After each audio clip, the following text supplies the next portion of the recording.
Hey guys, so I was just recording a video in the Stefan Against the World series and I realized that the sound was not working. That's why today you are not going to have live commentary, but I'm going to give a breakdown of each game that I played and I'm going to analyze the moves and tell you why I played that specific move. And there is a lot to learn from in this video, that's why stick on and look at this. So it started off with the Caro-Kann and our opponent straight away played way too fast and hung his bishop. So I took, but my opponent continued on playing. And we traded a little bit. I developed the pieces. Here, my idea was that if he takes, I play rook here and then my rook infiltrates. That's why I developed the bishop. And here I long castle. Now the engine says that long castling here is the correct move.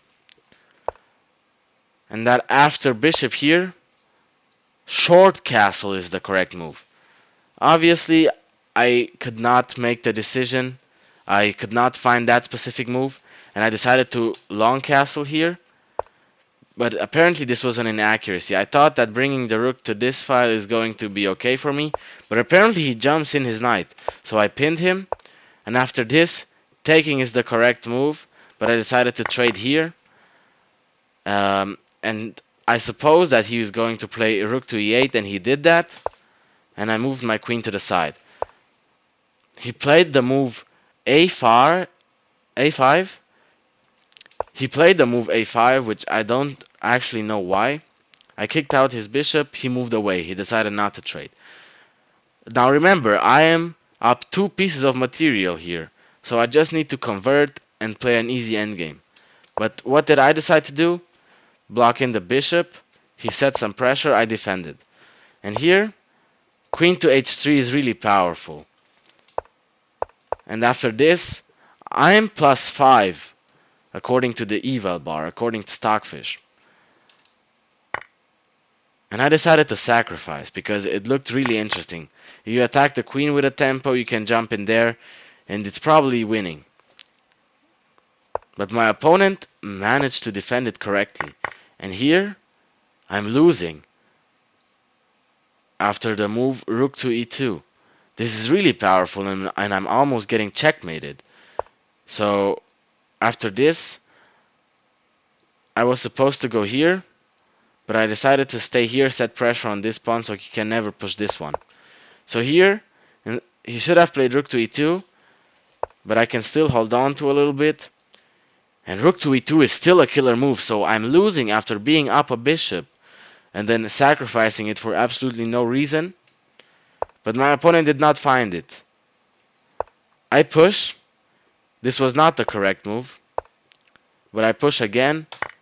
And here, my opponent fell for the trap that I was setting up in the live commentary. Queen here, and it's forced checkmate. This was kind of a lucky win. I was maybe not supposed to win this game after that sacrifice, but it was kind of fun showing a sacrifice, I believe. And I actually said in the commentary that I'm doing it for the record. And it's pretty interesting. But yeah, this was an educational game. I should have taken longer time to calculate, which I didn't, but I still won this game, and it's kind of good for us. So in the second game, I played the white pieces again, and we're actually playing against the Caro-Kann. So here, this is the Botvinnik-Karls variation, and I play like this. Here, I just develop my knight and play the move b4. So this pawn is not going to fall anytime soon.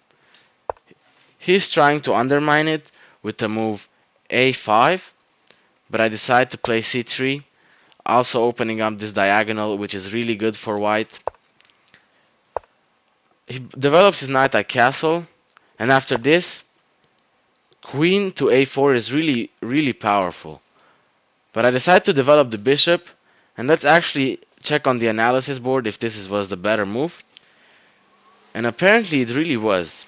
So I found the correct move, and here queen to a4 was the correct move. And now I took with the bishop. And it's actually a pretty simple tactic here. You're threatening to take here and then take that. My opponent literally fell for it, and now I was completely winning, and my opponent resigned.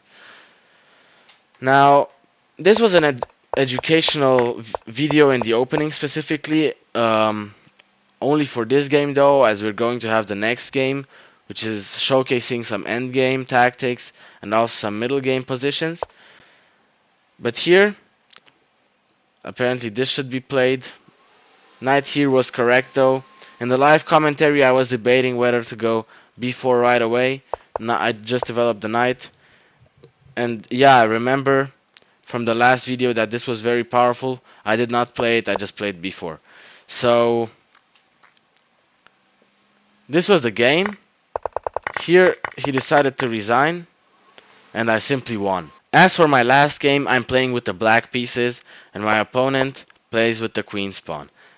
Some of you may know that I like to play the Benoni, as this is very powerful and has kind of an aggressive playstyle. And even some very powerful players like Mikhail Tal, who was world champion, used to play this all the time. So my opponent did not play the correct line here. You're supposed to go push and then knight here. So even though Stockfish considered this opening after this line specifically, he's considering white to be better by like 0.5 or 0.7. Like this is kind of winning for white. After this, it is actually better for me as he misplayed in the opening. But in the live commentary I also said that he's playing way too fast in the opening, and you're going to see why this didn't turn out well for him. So I took the center, he pinned me. I developed the bishop, he pushed, and here I just set pressure over here. Like this is very powerful. And he plays this. Let me open the analysis board. So he played this to relieve some of the pressure and add a defender. But he missed a very powerful move, which is knight to e4, attacking this and setting pressure over here. Now let's ask the engine. How was the opening played? Here, they should have pushed as I said, and this is actually almost better for me. And after this, he's supposed to go something like this and actually forcefully move like this. So he completely misplayed the opening, and that's why you should learn your lines and watch the videos that I make about openings. But he played this and I jumped in my knight. This is already very powerful. So after this I take and taking back, and after this I can trap his bishop, but I just took a free pawn for the first time. So here I give another check, I trade, and now I trap his bishop. Takes. This is completely winning for me out of the opening again. So you see, learning the openings and setting up some traps is really powerful. That's why you should watch my videos, as I said. And I attack him looking for trades. Pushing was okay. I decided to develop my bishop and put my knight over there later on, as you see here. I gave a check, put my rook over here, and now apparently this was better, but I just played like this. He pushed, and now actually he fell for another trap that I set up, which is this. I saw that he plans to push, and as you can see, his king cannot move over here or up. So if he pushes, I give a check. This happened in the game. He moves and I win the bishop. And this was a really beautiful tactic that I saw. I just moved away. Didn't even care about losing those pawns, as I just am going to promote. He traded off. Here I played it really beautiful. He tried to set up some tricks and tried to make me have a hard time promoting this pawn. But here I rerouted my knight in a beautiful way, going back and then coming forth, so he cannot go here. After push, I just bring my king, and now he's trying to set up a stalemate. That's why he's not taking the knight, as the knight is going to take away some crucial squares for the king, and he's trying to set up a stalemate, as I said. But I just played this. He's still not taking. And now I just run the knight.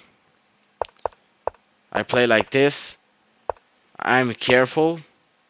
I could just promote, but I played like this. He went back, and now it's a forced mate in 2. You can pause the video and see if you can find it. Let me turn off the engine. And it's either rook here or rook to the right. And then rook to a2. A beautiful checkmate with the rook and the king smothered in the corner. I think these are some very educational games, and there is a lot to learn from. There's new theory that you probably saw in this. And if you like this video, don't forget to follow and check out the other videos.